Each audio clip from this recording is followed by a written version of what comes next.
नमस्कार बंधुरा welcome to cooking and baking with Shatabdi. आज के आमी चले एसेछि एक दारुण टेस्टी माछेर रेसिपि निये।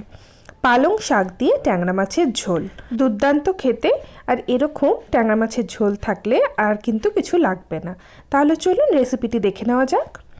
प्रथमे एखाने आमी टैंगरा माछगुलोके भेजे नेब। तार जोन्नो आमी फ्राइंग पैने सर्षेर तेल गरम करे निয়েছি। एखाने आमी 500 ग्राम टैंगरा माछ निয়েছি। टैंगरा माछगुलोके कड़ा करे भेजे निচ্ছি। माछगुलो आमी नुन और हलुद दिए मैरिनेट करे रेखेছিলাম। माछगुलो भाजा हो गेছে। এবার এগুলোকে তুলে অন্য একটা পাত্রে রেখে দেব আর এই মাছ ভাজার তেলেতেই পুরো ঝোলটা বানাবো। ঝোলটা বানানোর জন্য এখানে আমি 1/4 টিস্পুন কালো জিরে আর 3-4টে কাঁচা লঙ্কা ফোড়ন দিয়ে নিলাম।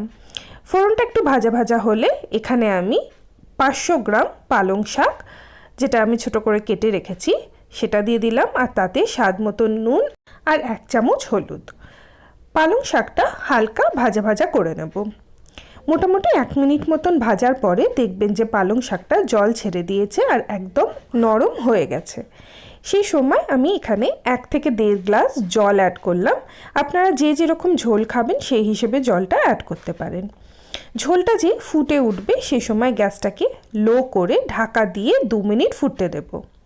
2 মিনিট হয়ে গেছে, দেখুন ঝোলটা ভালোভাবে ফুটে এসছে। এরপরে আমি যে ট্যাংরা মাছগুলোকে ভেজে রেখেছিলাম সেটা দিয়ে দিলাম।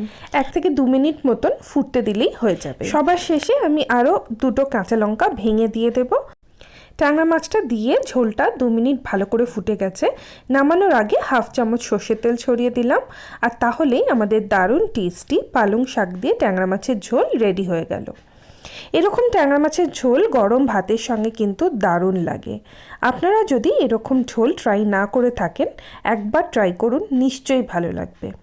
তাহলে বন্ধুরা আজকে এই অবধি। আজকের রেসিপিটা ভালো লাগলে একটা ভিডিওতে লাইক আর শেয়ার করার রিকোয়েস্ট রইল, সাথে আমার চ্যানেলটাকে সাবস্ক্রাইব করে আমার পাশে থাকারও রিকোয়েস্ট রইল। আজ তাহলে আসি, আবার দেখা হবে অন্য কোনো রেসিপি নিয়ে। আপনারা ভালো থাকবেন, সুস্থ থাকবেন।